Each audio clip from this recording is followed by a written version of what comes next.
All right, Jay here. We are with Mike with Rekluse. We're going to give some proper setup tips on a RadiusCX and RadiusX auto clutch.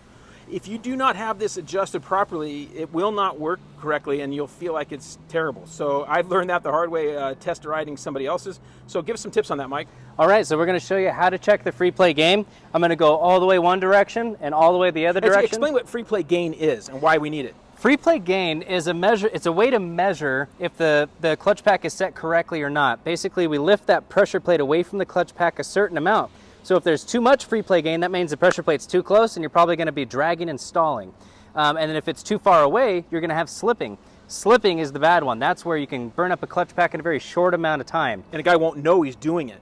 Not always. Yeah. Experienced riders can usually right. feel it, but for newer riders, it can be sometimes hard to feel that. So we're going to go over that and make sure you know how to set it up properly. So we're going to go ahead and start the bike up here. I'm in neutral right now. And so this is how you check free play gain. You want to pull the clutch lever in to the point where it just starts to get tight. And you put a good amount of pressure on it. If I'm pulling it any further, I'm going to start to actually pull it. So you just get it right to that pressure point and give it a solid blip of the throttle. See how that jumped in? Check it one more time. Jumped in roughly a quarter inch or so. And right now, if I click it into gear, she's going to sit there with a tiny little bit of drag. But as soon as I breathe on this throttle, she's moving forward. We'll put her back in neutral. Now I'm going to back it off counterclockwise.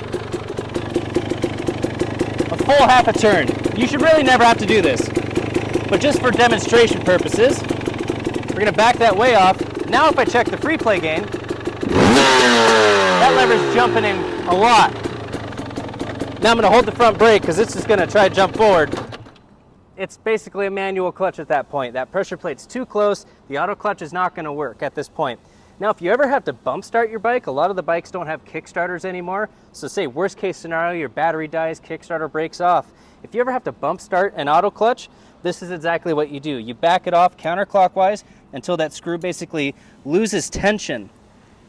Okay, so pretty much all the way out. Yep, so right now it pretty much spins free. Eventually you'll start to see an O-ring. You don't want to go too far. You don't want to go too far, but eventually see an O-ring. You really don't need to go that far, but right to the point where it loses tension. Right now, there's no tension on it, and it's essentially a manual clutch. And so you can actually bump start it at this point. That's a good feature if somebody's out stuck. Absolutely, yeah, especially with the new bikes and you know, the new batteries are good, but you know, things happen. It for sure does. Absolutely. So we're going to go ahead and pull this guy back in. And so right now, I'm in gear. So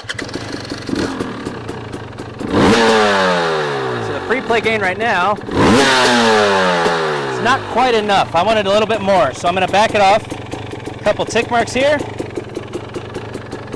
There we go. That's what we're looking for. So right now that would work perfect. And what's that distance? That's roughly a quarter inch or so. Okay. Eighth to a quarter. And it's always best to err with more free play gain than less. Worst case scenario, you stall it. You can always restart your bike. When you run less free play gain or no free play gain, here's what happens. I'll turn this guy clockwise really far.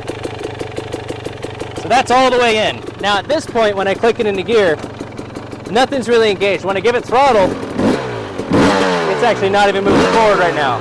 So at that point, you're slipping. This is where you do not want to ride the bike.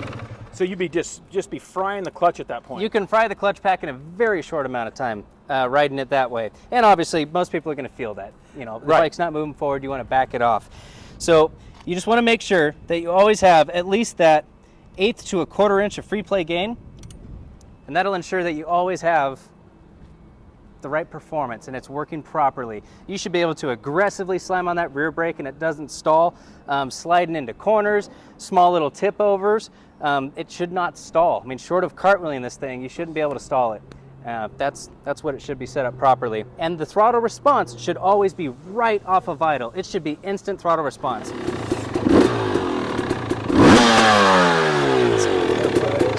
One more.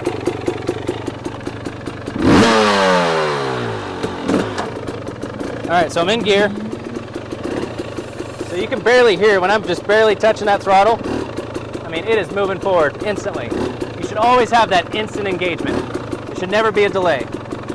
That's perfect. That's some great tips on your auto clutch from Rekluse. Appreciate it, Mike. Good job. Thank you. Okay.